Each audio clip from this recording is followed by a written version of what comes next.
All right, folks, we're going to get this party started. We're going to go over some of the tools first. My name's Frankie Shoenfelt. I do veteran videos, but I also have other hobbies.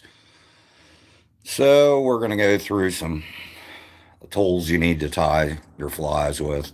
It's actually a pretty simple process, and it saves you a pile of money. Because some flies can run, like streamers can run anywhere from 12 to 20 bucks, which is just a fly that imitates a bait fish. Uh, some of your cheaper ones are like egg patterns, which still, in most companies like Orvis or whatever, they run in $3 to $5 range, and usually based on your skill level, you lose. And if you're good, the fish, if you're a good angler, good fly angler, the fish usually, the numbers of fish you catch really beat up your flies pretty good. Let's go over some tools. The first thing you're going to need is a vise. I bought a whole kit. You don't have to spend a lot of money on it, but you kind of have to have the basics. Uh, this is the scissors to cut the thread or other various material. This is a really important tool. I don't know what the technical name of it is, but it has a little needle here to help you spread material apart or put glue on some kind of epoxy to hold your flies together. And this is the threader for your bobkin.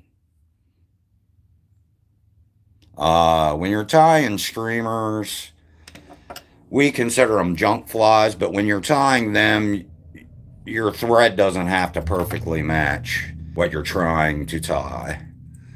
I was having some problems with my black thread, and seeing that we're going to be doing a live here for a little while, I figured I'd go with another thread that's not pretty steady for me.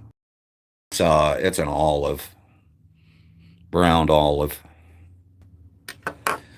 What else can I show? Oh, whip finish. Once you have your fly completed, tied the way you want to, you use this, and you should be able to see it in the video. You do some roundabouts with the thread, and actually what it's doing, securing the thread to the hook so it can be finished. We're going to be tying a small little jig. I did a practice run about an hour ago. They call them jig streamers. They're actually really small.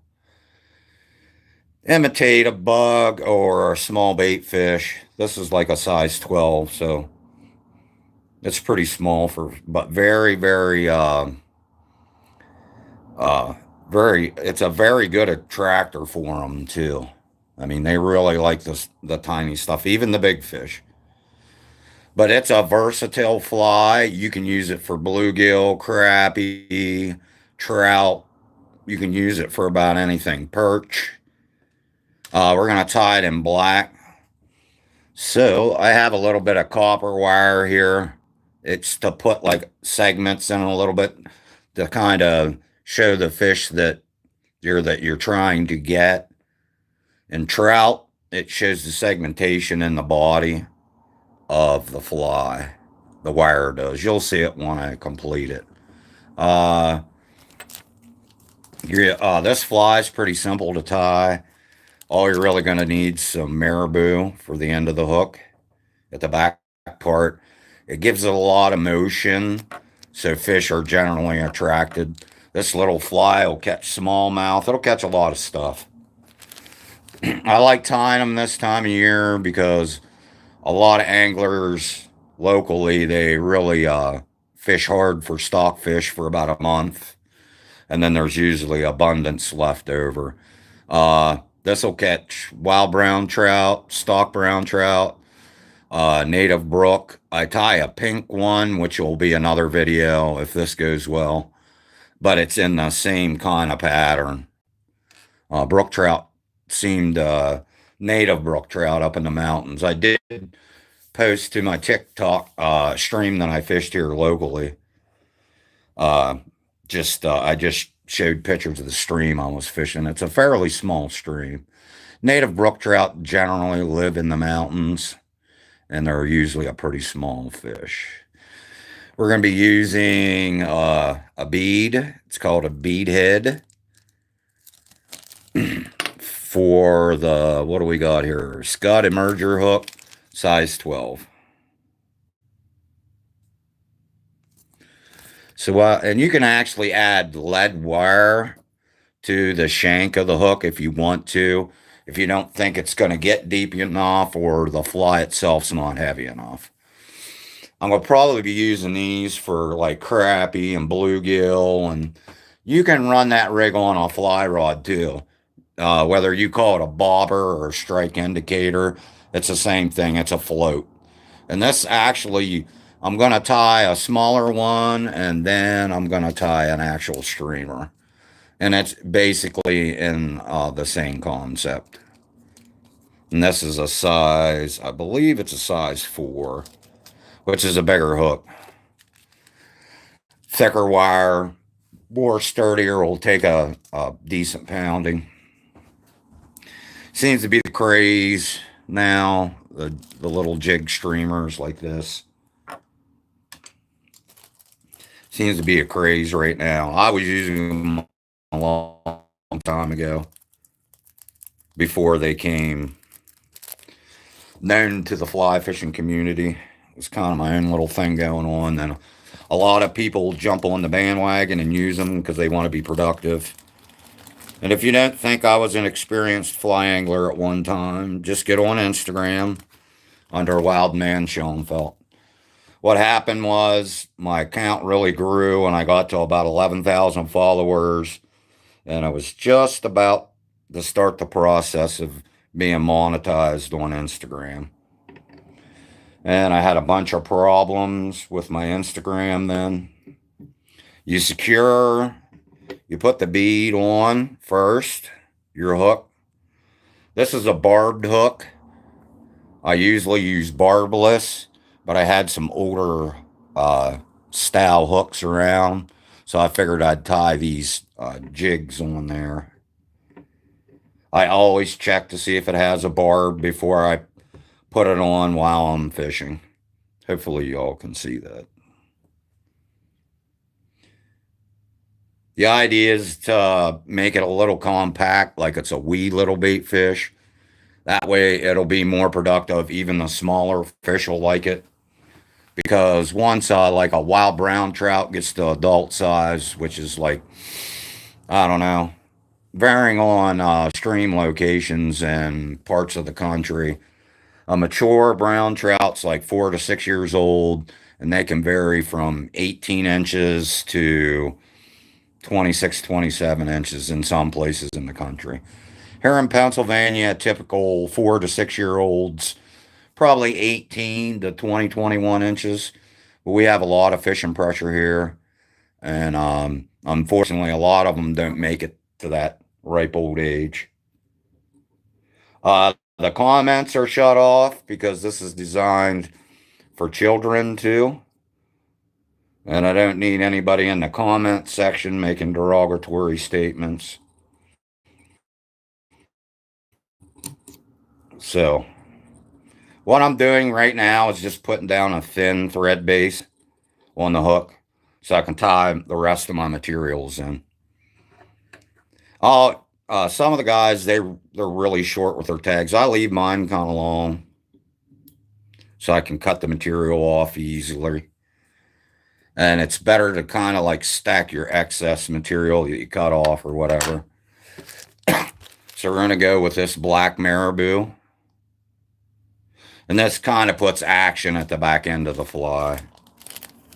And then I just pull it out. It comes in a pack where it's all together like this. So what I generally do is I just, seeing that it's a small fly, I'll just grab one of the smaller chunks of marabou. See how it's like fluffy and wavy? That's what kind of you want. This is a more economical version of marabou. Marabou's like anything else. You can buy like a budget style of marabou, or you can really get into the price of them. Some people leave the tail of the fly very long on the small flies. It kind of gives it more action. Gives it more action in the water.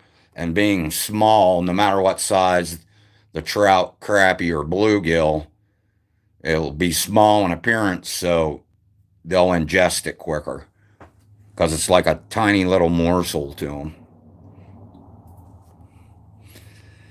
And all fly fishing is producing an artificial imitation of something natural in the stream. That's all it is. And generally, what you'll catch them on is like this fly here. It's a pretty simple fly to tie.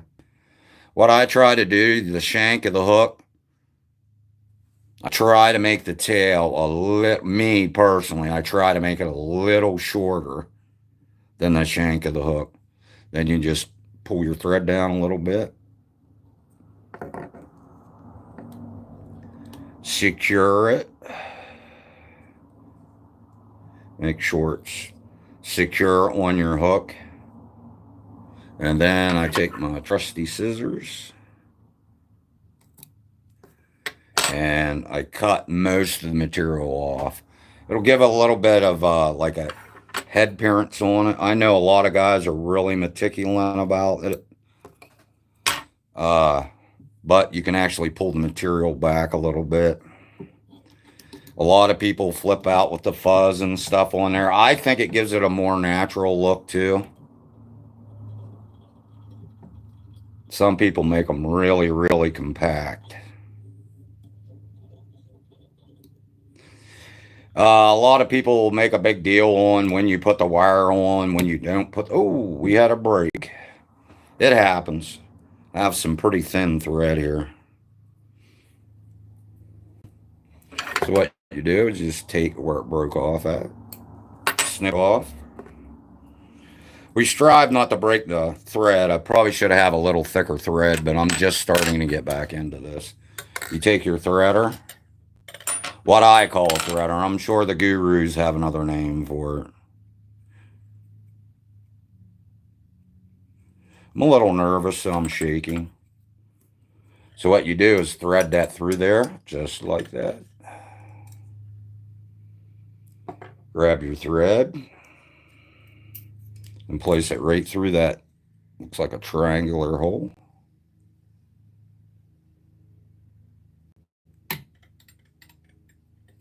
Pull it through like that. And then you just pull it through the end of the bobbin. See it?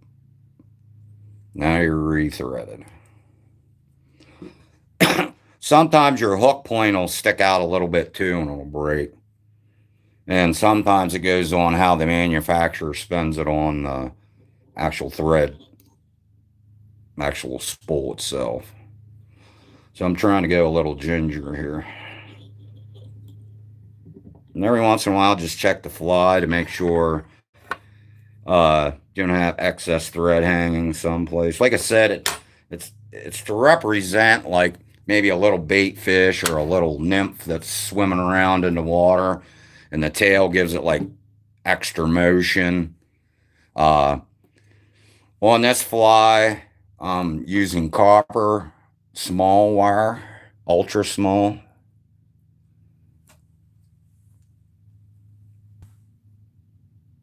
And that's this little chunk of wire. All that does is help protect the material and add some attraction to the fly. So what you want to do is get it close to the bead and secure it.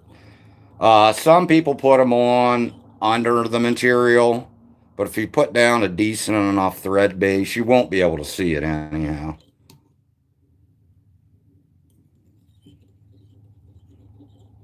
I'm going to put some black dubbing on to make it like a little body on it. I'll show you that in a second.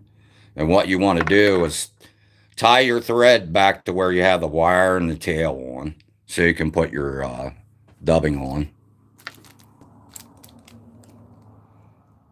This is rabbit dubbing in black.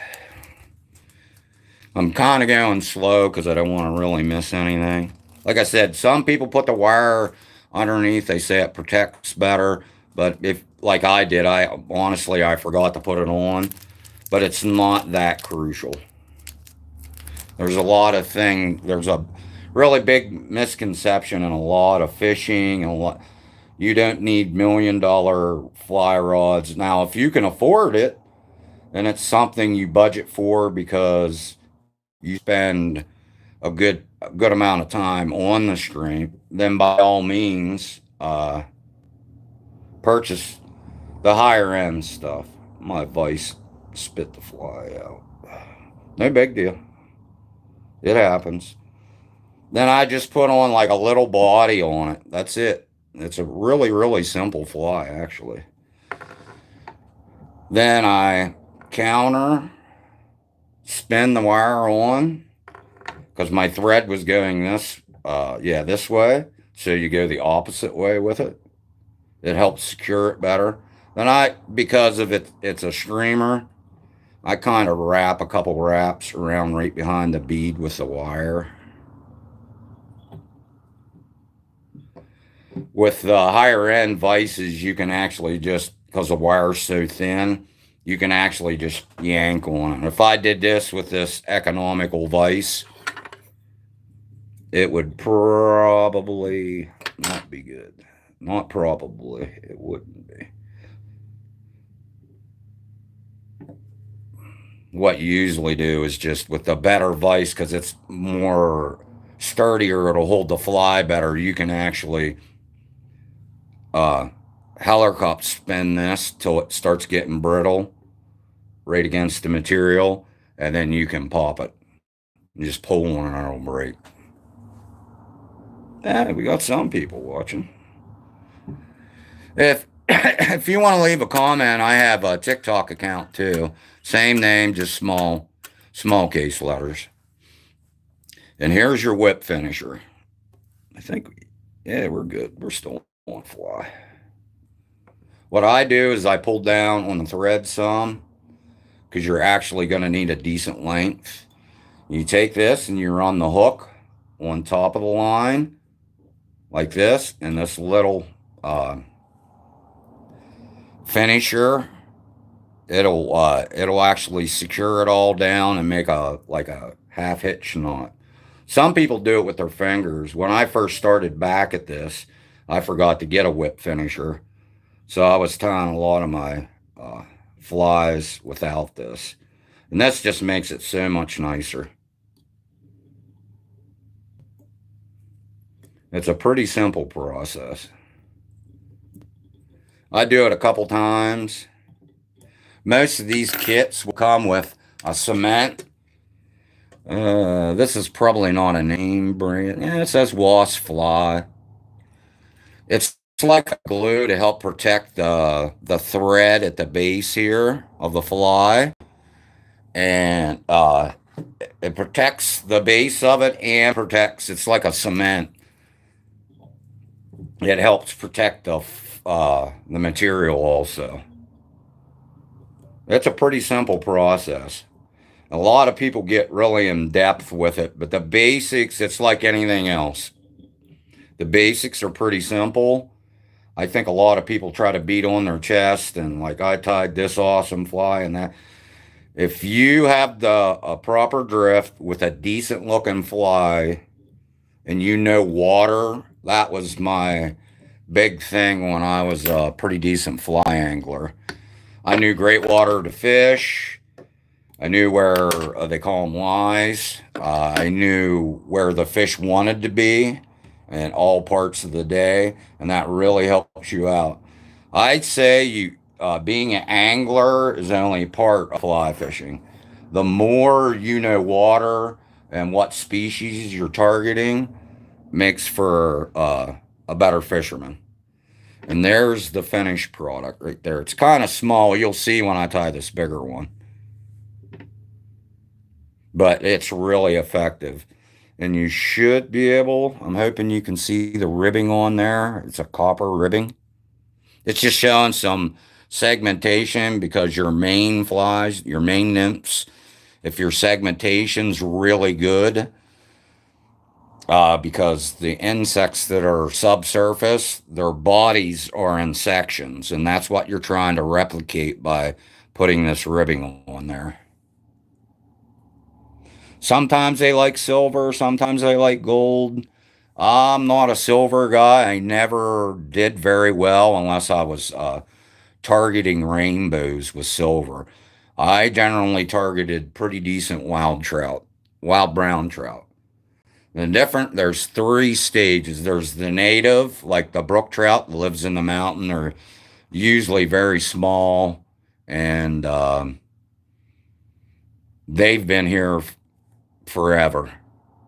They're a part of the Atlantic char group, and the Atlantic char's been in the ocean since the beginning of time too. So that's where they come up with native, and then the next step down is they're considered wild fish, which means that they bred in the stream naturally, and they were raised wildly by insects, bugs, crayfish, you name it. Whatever they ate, they weren't hand fed. And then you have the stock trout.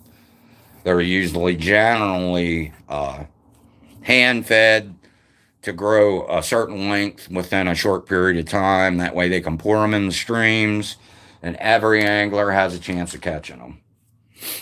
And most decent fly anglers, they don't mind going and fishing for stock trout. I generally, when I catch and release everything I catch, unless I think I mortally injured it. If I think it's going to die before I would release it, I will gladly take it home. Because you don't want to have you want that fish to, why it's called catch and release is so somebody else can enjoy that. Somebody else down the road can enjoy that fish. Now we're going to tie this one on, it's going to be generally about the same pattern. We're going to tie it on a bigger streamer hook. Yeah, it's a fly called a woolly bugger. It's been around for a long time. A lot of guys got away from it because it's not articulated, which means a two-section, big 4 or 5 inch, 6-inch fly with 2 hooks on it. So like I explained before, this is your bead. I don't have any bigger ones currently right now, but generally you want to put a pretty meaty bead on there because you want to get it down, and you're going to be casting a lot. If you're in a bigger stream, you're going to be casting a larger distance across the stream. So you actually want as much weight as you can possibly get on it. So what you want to do is secure it in the vise as best as you can. Like I said, this is a more economical vise, so it's more well-rounded. You can not worry about beating up the vise too bad. and still be able to effectively tie some of your smaller patterns and some of your bigger patterns. Like articulated flies, like I said, are 2 segments. They're actually, I'll show you here quick. It's pretty much a no-brainer. Now, some of the really good fly anglers, known nationally or worldly, they really have fun with tying the big articulated stuff for monster trout. That's one hook. What you'll do is you'll tie, like I'm going to tie this dude here. Uh, you tie the back end of the fly and then you put a securing material between both flies. What you usually do, what I had done was went with a real heavy braided line or a heavy monofilament line. And what you do is run that through the eye of the hook. You tie the back end, and then you take this, stick it in a holder. Some of them have little levers. You can just set your secondary fly, the rear end of the fly back there. And then you tie whatever knot you feel that'll hold very, very well through here. Then what you do is run the line that's through this up to about the point on here, and then you start securing it to the base of this fly. And the reason it is, and you let a little distance, that way it's kind of hinging in action when it's going through the water. That's why it's called articulated. Enough of that. All right. We'll try an olive one. I got material for it. I got just bought a kit not too long ago, right before our trout season came in. So here's our green marabou. And what I try to do, like I said, I know I'm going to be throwing this for brown trout and smallmouth, pretty much the same pattern. Now, some guys go with the gold and gold wire. Gold wire is kind of a precious commodity to me because I use it more.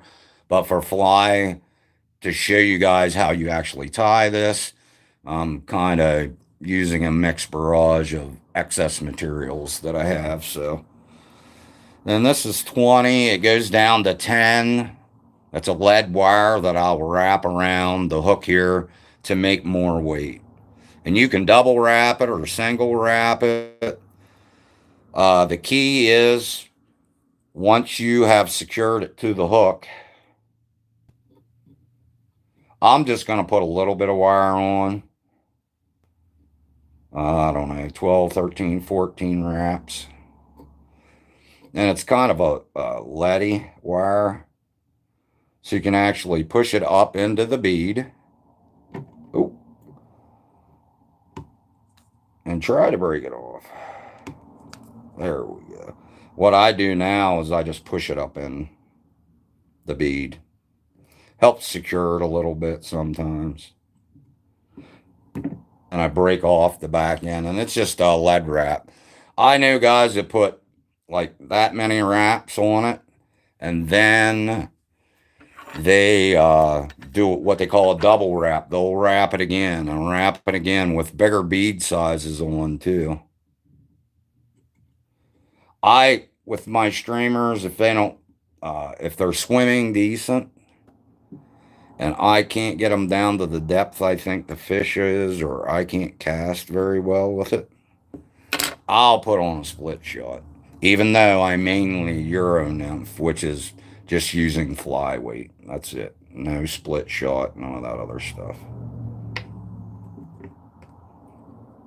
Which is the big craze here in the United States, Euro nymphing. So, seeing that it's gonna be olive, still got this brown olive, which is fairly close. We'll walk you through it too. I still have some copper wire from the last one because it was pretty tiny. So what I do is secure my thread. No promises on no breaking thread here. This is all I got's pretty thin thread right now. Kind of just trying to ease my way back into it. Actually, I lost a bunch of memory over the last couple years, but that's a story for another time. I didn't even know I did this till one of the VA case managers brought it up that they had seen that I was a pretty good angler, apparently. I broke the thread, so it's pretty common when you're using thinner thread.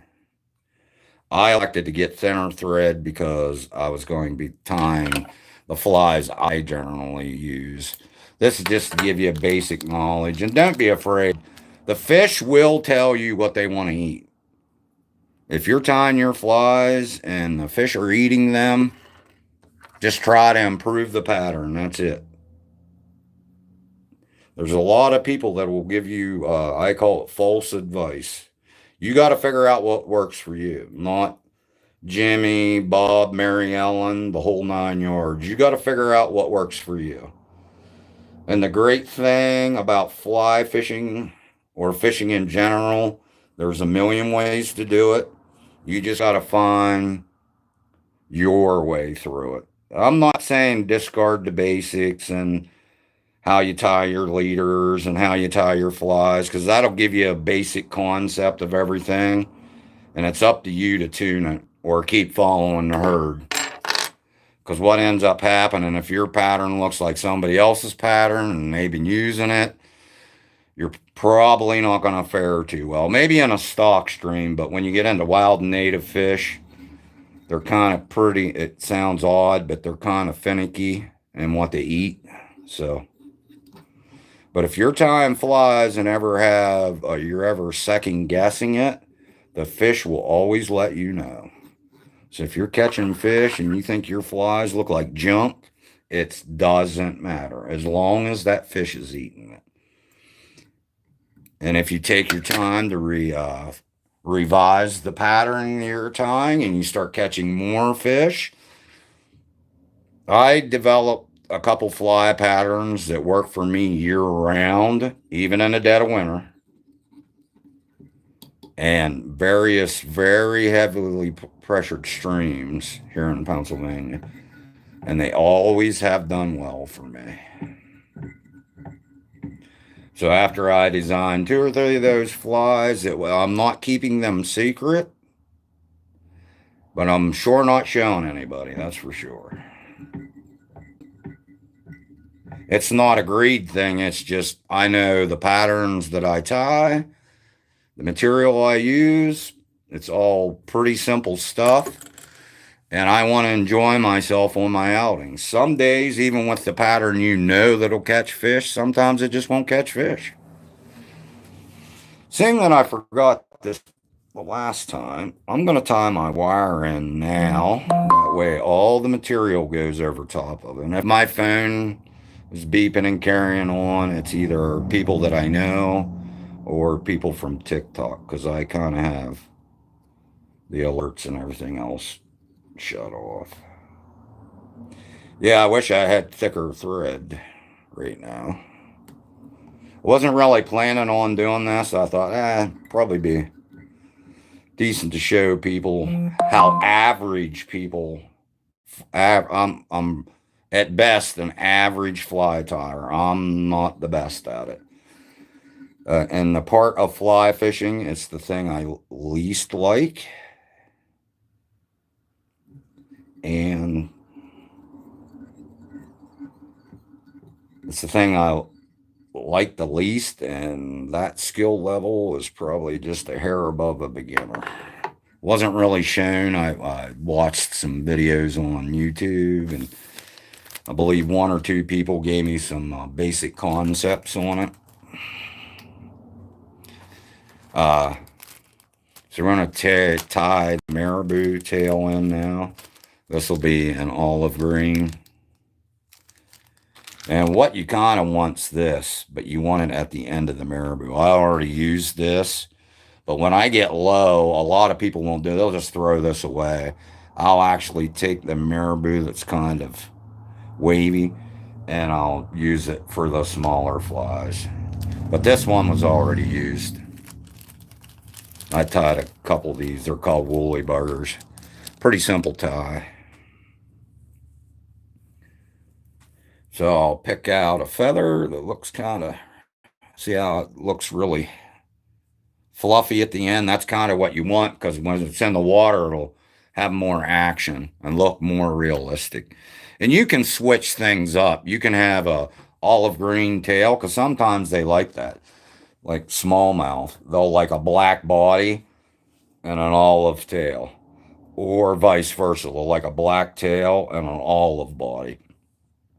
Some of them like a lot of flash. You can actually attach flash in here to give it, like when it's swimming, flash and actually look like bubbles is coming off of it to give it a more realistic thing. Same thing here. A lot of people tie their tails long. I've noticed when it comes to wild trout, which I generally target all the time when I was fly fishing, they like a little shorter tail.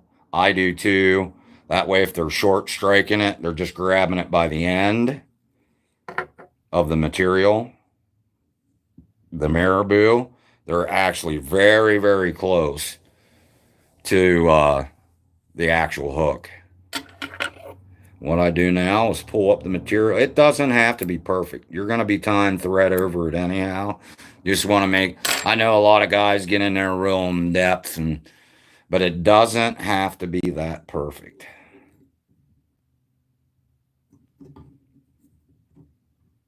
So I'm going to try not to break it.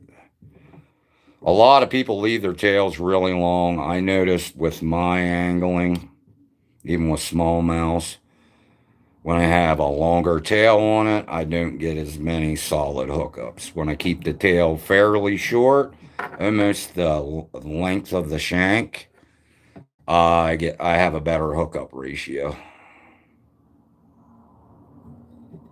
Like I said, this is a pretty simple fly.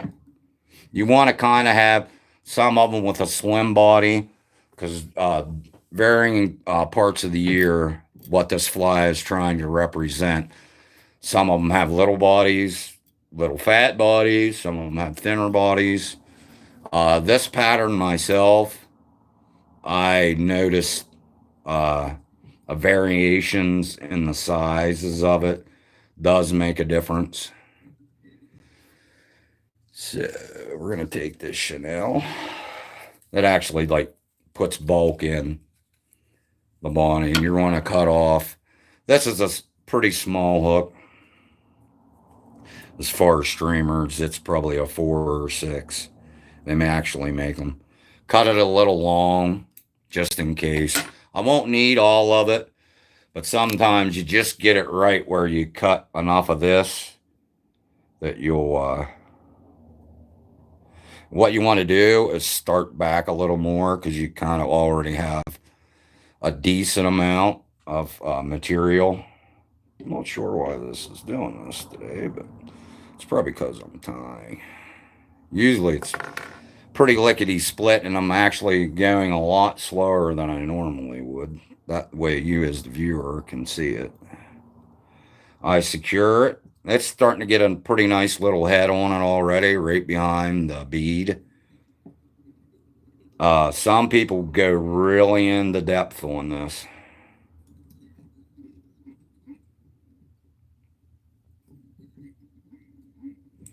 And I might have did that one wrong. Nah, I guess it doesn't really matter. They really crush it down. They say it gives it a more streamline. It goes through the water columns better. I'm kind of old school. If the fish wants to eat it, the bait does not have to be perfect.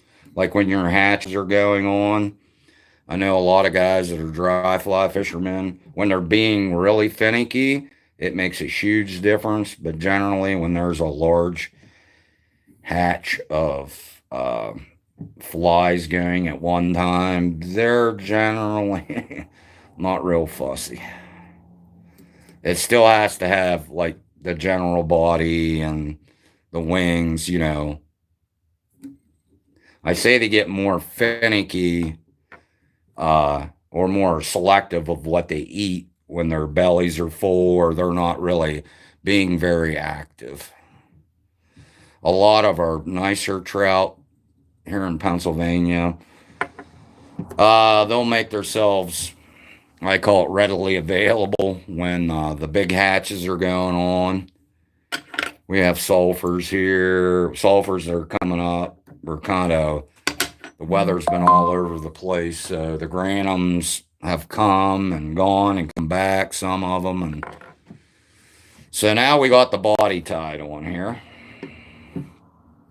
It's kind of misshaped, but I don't overly concern myself with it.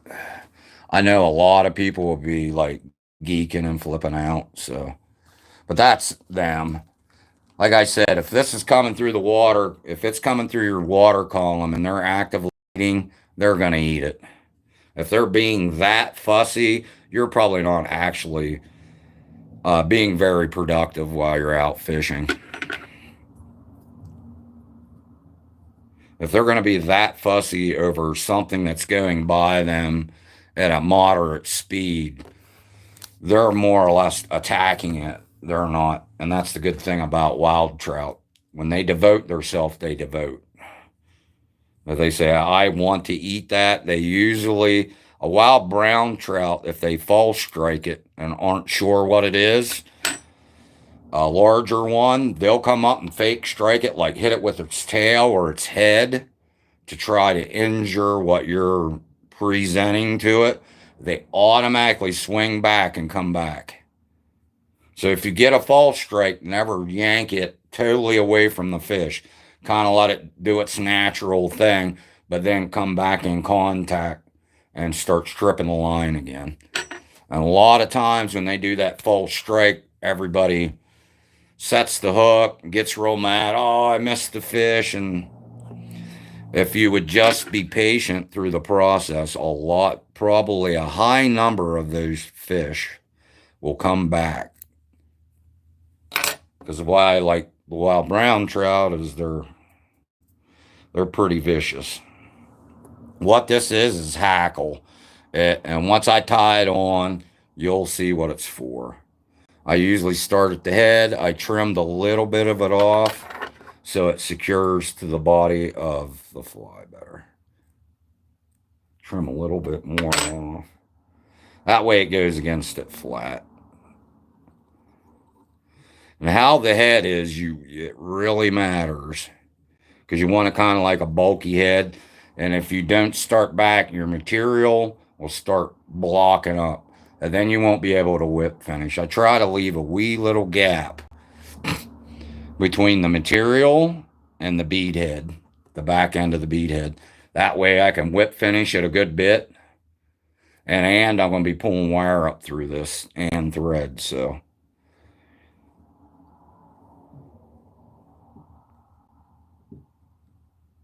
everybody has a different way of doing this. I actually just pull it in both directions to see which looks more buggier. A lot of people say you got to go one direction, you got to go. It all goes on, me personally, it all goes on how much money you put into the material. Plain and simple. What you're doing is just doing some even wraps back across the body to get back to the back end. I do that because it kind of helps spread it out. I know they teach you go back first and then you wrap. I do it that way, and I did a no-no. I let go of the material, but I think we'll be all right. I actually probably could have went with a smaller piece. And then what I do is, because you're going to be running your wire through these, through the, I'm trying to call it the soft hackle. I try to do with the thread to spread it apart. And the idea of going through the material nice like that is to keep it even the whole way around. That way, when it's swimming through the water like this, you're upstream and you're pulling it through the water, it's pulsating like an actual fish does when it's swimming. So all these little fringes out here, it helps the whole streamer, whether it's this or this big, it helps keeping like a pulsating, like actual movement of a live bait. So a lot of people don't realize that, but I found the pinchy. It fell on the bottom. Sometimes I cut this early, sometimes I cut it late. I made a wrap or so I should be all right with the copper wire. Now what I'm going to do is take this, wrap it a couple times at the base, and then come back through here. Doesn't have to be perfect, but you don't want a bunch of this tangled up in your wire. And the wire's to help protect the fly, the body of the fly. That's its sole purpose. And to show segmentation, which we already talked about. I like to pull back on the hackle. Like I said, there's a million ways to tie flies and fish. This is what works for me. And I'm going to continue to do what works for me. I'll take friendly advice, and all the gurus and the pros can give me all the tips they want to give me. But generally speaking, I stick to my own guns. I spent a pile of time in the streams trying to figure out what worked for me. Now I just got to get back into it like I was priorly. There's a little, it's not like perfect, but the more you tie of them, it's like anything else. The more you tie, the better you get. See how many people? Well, we're down to 7. We're almost at an hour. When I get this fly done, I'll be done with the live then. I know people are probably getting ready to go out, enjoy their evenings. I just figured I'd pop on here quick and see if I got any kind of interest in it. Like I said, me personally, it looks pretty fishy to me. It looks like it'll pulsate pretty good. It's a little big. It's a little bigger than I like, but the worst thing you can do is trim them up. I know guys that do to try to, I say cosmetically make the fly look perfect, but actually, if they're in that trigger mode and you've triggered it to chase it down, not too many fish just bail on it right at the last part because it looked great from a distance. When you're slow fishing this, they will. But if you're fishing in fast water, they got to jump on their meals extremely quick and get back to their holding area, which they don't have to exert so much energy then. Alrighty, we're ready for a whip finish. Let's hope it holds together. It didn't. I didn't even get the pulling on it. It's all right. It happens. Like I said, these are more like showing you viewers. I definitely need a thicker base. I need a thicker thread for sure. Plus, I'm not sure how these were spun on there. It's kind of, if you work with a lot of thread, you understand. Some companies cheaply spin it on. Some companies really go in depth and try to help out their customers as much as they can. So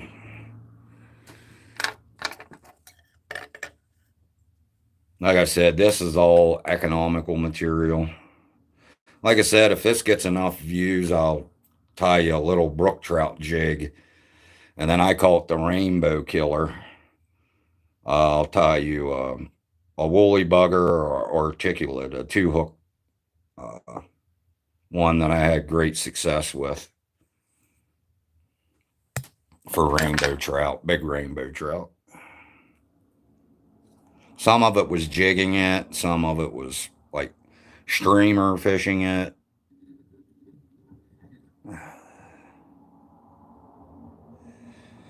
Yes, for some reason the thread's not coming off this very good, which it's indicative of a cheaper thread company. I did get it extra thin because my plans wasn't to really tie many of these in the beginning. Because like I said, I designed a couple nymphs that work pretty much all year round, and I actually use the same pattern, but I use it in different colors for brook trout and rainbows, and then my brown trout are always black or mixed. They're either black body, olive tail, or olive body, black tail, or all olive, or all black. Those are the variations. And I think that honestly is just based on water quality, how the water looks. Because it can represent so many things in the stream. And if you have sculpins in your wild streams, generally they think that's what this is, a sculpin. Got a little tangled up here. That's all right. It happens. Like I said, I'm no pro at this, but I do catch fish. Like I said, these skills here, it's just like fishing, fly fishing. You're not putting it down and picking it right back up. It takes some time. And I'm actually not even sure how long I've been away from it. So, with some of my skills, I would say, apparently I've been away from it for a while, which doesn't bother me. Doesn't bother me in the least. I think too many people try to be perfect in everything they do. And some of the best people at what they're doing, they really, really struggle. Gives them more passion for what they really want to do. I didn't recommend this, but this thing is kind of buggy and leggy. I licked my fingers, and I'm trying to get the material to pull back so I can whip finish a little better. So I'm not grabbing extra material and putting it in with the whip finish. Now, me personally, tying with this thinner thread for this, I would personally put cement on it. It'll help protect the body of the fly and the durability of it. Saying it's a light thread. And I focus on wild brown trout, and they have teeth. Not like a muskie or anything else, but their teeth are pretty sharp. And right now, they're currently growing their teeth, which a lot of anglers don't realize. They were kind of dormant, saving all their energy just to survive. Now that there's lots of bugs and they're out eating food, this is the time of year that wild trout's teeth really come on. They're not like fangs or anything, but they're little sharp things, mainly to, like I said, it doesn't have to be perfect. But once I get this out of the vise and show you, you'll see it kind of looks buggy. See? And what this will do, the marabou will have its own action, and this will be like a little stiffer action, but it's kind of fuzzy. So it'll look like the body pulsating. What I usually do then, now, before I would put cement on it, I'll take the main part of the fly, hold it back with my hands, and there's a couple loose ends hanging out there. I'll just take a regular Bic lighter and burn them off a little bit. And by all means, when you're done, make sure, wire hanging up, that's all right. The cement will get that all. It'll cover it all. Make sure your eyelet, you can get lined. So the bead kind of helps you with that. Hopefully you can see that. You want to always keep that eyelet. There's some flies before, like I'll put the bead on it and then I'll take a chunk of tippet or monofilament or whatever line you have available, and I'll run it through, tie like a little knot in it, and then I'll tie. I know guys that they're called paragons, and they have a lot of issues because the adhesive gets down in there. and they have issues with getting their line down through there. When I tie Paragons, which I can tie for you guys, they're a pretty simple fly too, but really effective. The glues or whatever you put on to make the body look sleeker and dive quicker, a lot of times it gets down in the eyelet. And that's what you thread your line through, your main line through for the fly. I'll tie on a little chunk of line, maybe 2, 3 inches, make a little half hitch knot, and then I'll tie the fly, put the glue on it, whatever, and then kind of let it dry for a while, and then I'll cut the line. I'll just cut the line and pull it out, and usually there's no obstructions in it that way.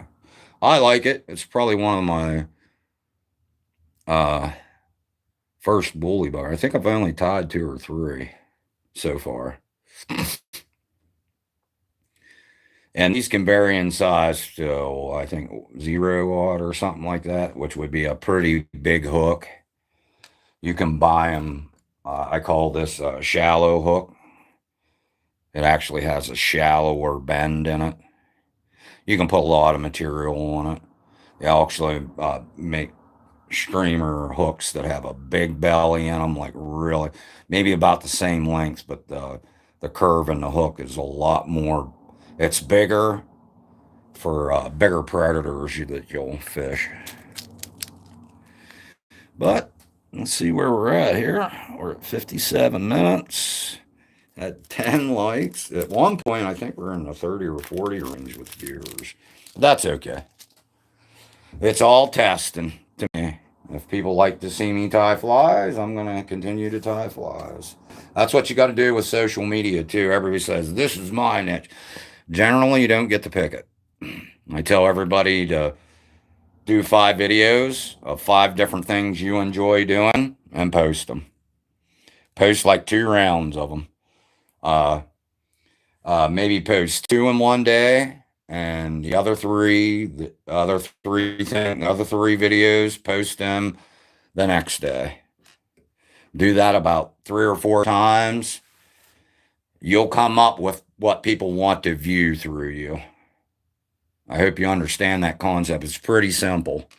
Whatever you get the most likes on and the most views on in the beginning is usually a good niche for you. Like I do veteran graves, and it really works out well with me. But I'm not afraid to experiment either to other concepts and other parts of my life that I enjoy. Because if you don't have any enjoyment in what you're doing, that's even on social media.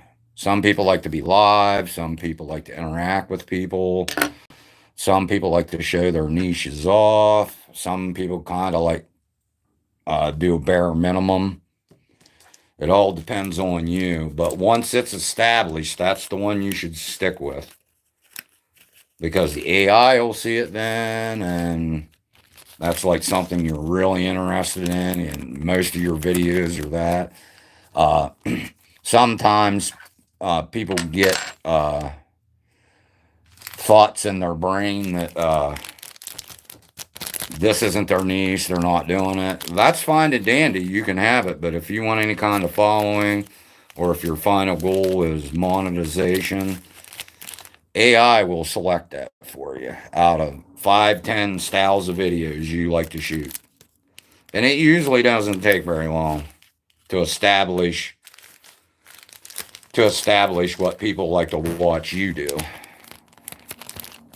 And my veterans YouTube, it's doing really well. So, and this is another part of my life I want people to see too. I'm going to probably do some live fishing, which is kind of hard with trout fishing. But if I can get back to about 60 or 70% of what I was before, I'll be happy with that. Currently, right now, I'm not. Kind of struggling. I got some economical equipment with rod and reel and stuff. So once I get back in the swing of things, I'll be purchasing. I'm actually right now, I'm fishing with a $45 rod and reel with float line and leader from Walmart. It was actually $44.99, I believe. Tax and stuff, it was a hair under 50 bucks, which is really cheap. It's a little heavy of a rod for what I've been doing, just trout fishing, but it's going to migrate over to my smallmouth and my largemouth, and I have a couple places we can catch. I can catch bigger bluegills, like pound and a half bluegills, which is nice. What I'm doing right now is just cleaning up a little bit. The more tidy you are, and more organized. I'm kind of struggling with that. I was really organized before, but getting back into fly fishing, you gotta, to be decent at it, you gotta have like a organized brain. I'm kind of struggling with that right now, but I hope that picks up and it falls back in place like it was before. I try to keep all my excess materials in one location, all my fresh materials that I'll be using. I try to keep them in another location, tying. I don't waste much. Like this is a little section of bugger, the body section that I didn't use. I'll put it in there. And generally, stockfish, they'll pretty much, because they're starving to death, they'll pretty much about eat anything. And I have some pretty cool patterns there too that entice the stock trout, even if they've been heavily pressured. And I usually don't show them off too much because we have a lot of people here in Pennsylvania. A lot of anglers. Some of it will decrease here shortly. Like I said, we have a sulfur hatch that'll be coming up. Some places here in Pennsylvania are listed for the green drake, which would be the next really big hatch for Pennsylvania. It's coming up here shortly. So there will be a migration to like Penns Creek and other well-known streams for the green drakes because it's a big fly, big mayfly, and if I'm not mistaken, Penns Creek, well, Little Juniata too. It's fished by people around the whole world. So, but a lot of people travel quite a distance here to fish for the green drakes. If I'm not mistaken, I think ours is one of the earliest green drake hatches. I could be wrong, but I know a lot of people that hit it here and then they go out west, like the Green River and stuff like that, for the green drake. And all green drake is, it's probably one of the biggest mayflies, and they're big. I fished a couple of hatches now that I can remember half decently. I fished a couple of the hatches down in Penns Creek, and they're like, you would swear they were about the size of a hummingbird. Like I said, the more organized you are, the less materials you'll waste, the less hooks you'll waste, less beads, materials, and it all adds up. So I'm going to probably order some thicker threads so I can tie up some streamers. Because actually, wild trout, it's like bone chilling. But then you can still catch them on that because they think it'll be a bigger meal to abstain them through winter. But it's pretty finesse then. They'll be a little more selective because they'll be laying in slow pools, slower water. And this fly was kind of designed just like for jigging. I know steelhead guys that do it, but you have the same there. I'm not catching them on this. I got to catch them on main flies, but this would be pretty effective for steelheads too. This would be too. These little buggers, they go really good for bigger size bluegills. It's going to actually get them crappie. And you can do like a bobber rig, a jig rig for them. I know a lot of guys that trout fish, they'll run buggers down on the bottom because it'll be like their point fly, which will get the whole rig down quicker. And then they put a tag fly anywhere from 14 to 20 inches above that. And it looks like a little fly drifting around in the water column. Some people use real big stonefly invitations to get the rig down. I keep mine pretty small. 16s, a lot of 16s and 18s with heavier beads on them and proper drift to get them down. And that's basically just angle of rod, tippet you're using. Tippet you're using, if you're jumping around from tippet to tippet, it's like shotgun shells. You figure out what your rod and reel likes. Once you figure that out, stick with that. There's nothing wrong with experimenting, but generally speaking, uh, I don't personally believe there's one Pacific tippet out there that performs better than any other ones that are the high end tippet. But there are tippets on the market that perform better on different rods. Like if you have a fast action, some Rio, what else? Some of the higher end tippets, that's what you want to purchase. But if you're running a more economical, it'll pretty much take about any tippet, but you still have to experiment on size and strength of the tippet that you're using. I fished quite a variance of rods, so I kind of know what rod that I'm going to purchase. The reel's not so important because I just mainly it's Euro nymph.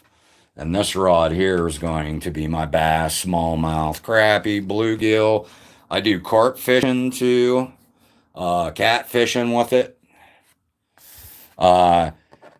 Actually, the one place I fish has catfish and carp in it. And I have brought in several catfish on a fly rod. Not monsters, but pretty decent sized fish. Some pretty nice carp. It's kind of a fun thing to do in the middle of summer. And you can do it with other people that maybe just bait fish with bait rods, you know. That's a pretty cool thing. And I do exactly like they do. I make an imitation of a white bread fly and I just whip it a couple times, throw it out there. If it floats, it's fine. If it sinks, it's fine. You generally don't fall down through the whole water column if it does sink. And it's just like bank fishing then. You sit there and watch your rod, and when the line goes, you set the hook. And if you're lucky enough to have it floating on top, you'll see the carp or catfish come up the part. I like doing that in the summertime because I can be with other people that like to angle, just not only fly anglers. And I'm not prejudiced in no means. If you're a bait fisherman, that's fine with me, as long as you're out doing it. I just prefer to fly fish. It's more of a challenge for me. And I've been fishing with two guys that just bait fish. I've been fishing with them a couple weekends now. So, I enjoy their day. Thanks for stopping in.